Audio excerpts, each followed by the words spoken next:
Disgraced fashion mogul Peter Nygard had his charges stayed yesterday after a judge found his right to a fair trial was breached by police who failed to retain records related to the allegations against him.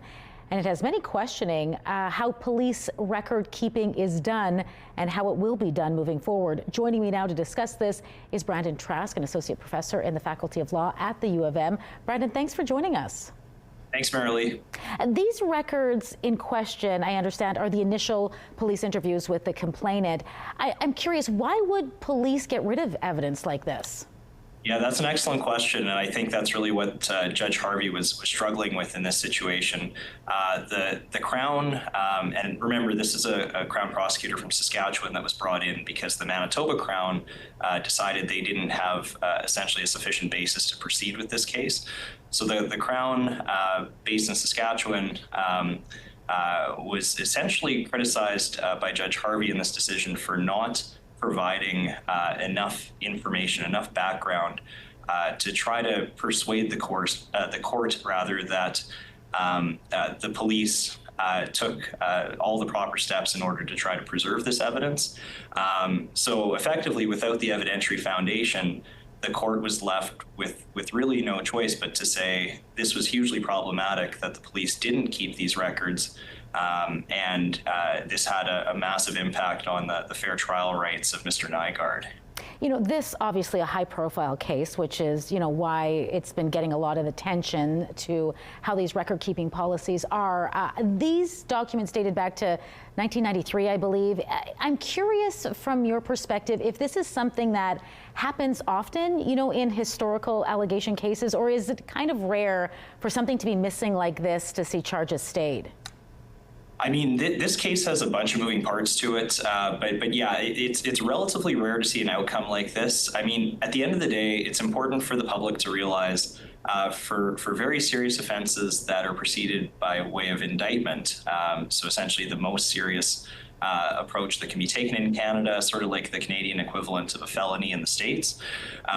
In Canada, there is no statute of limitations on proceeding. So you can have very, very historic sexual offenses that end up being prosecuted.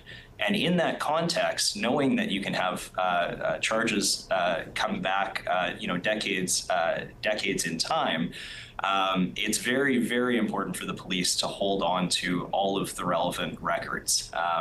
And yes, this was from a while ago, back to 1993, but the seminal case on this in Canada, Stinchcombe, was decided in 1991. So the police essentially would have been on notice as of 1991 that it was absolutely essential to hold on to these records. And it's really unfortunate that these records were not retained.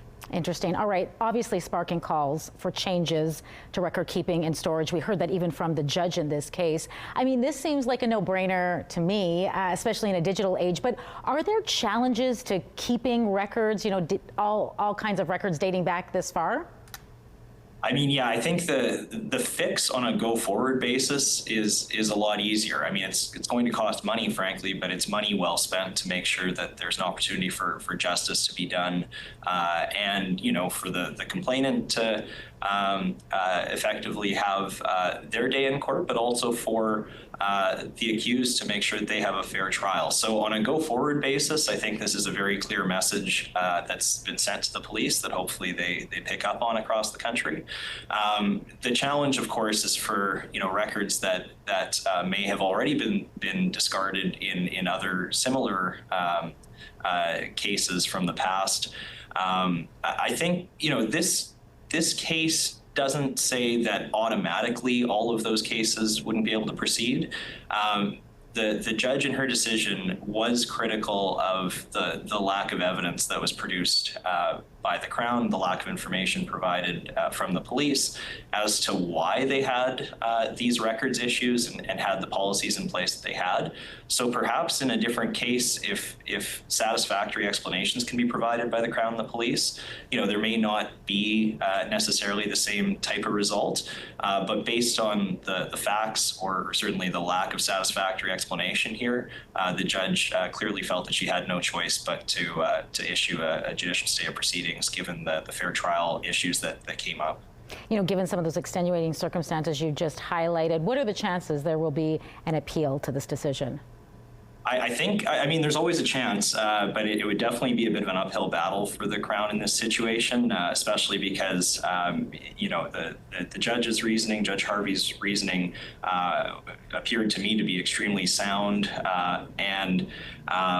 You know, not only that, there's also the evidentiary record issue, even in court.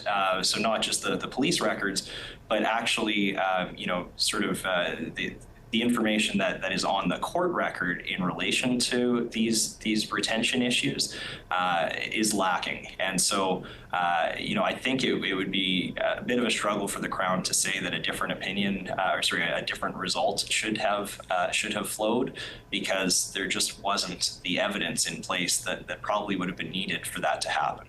Well, Brandon, I want to thank you for your insight tonight, helping us better understand this. Much appreciated. Thanks, Maralee.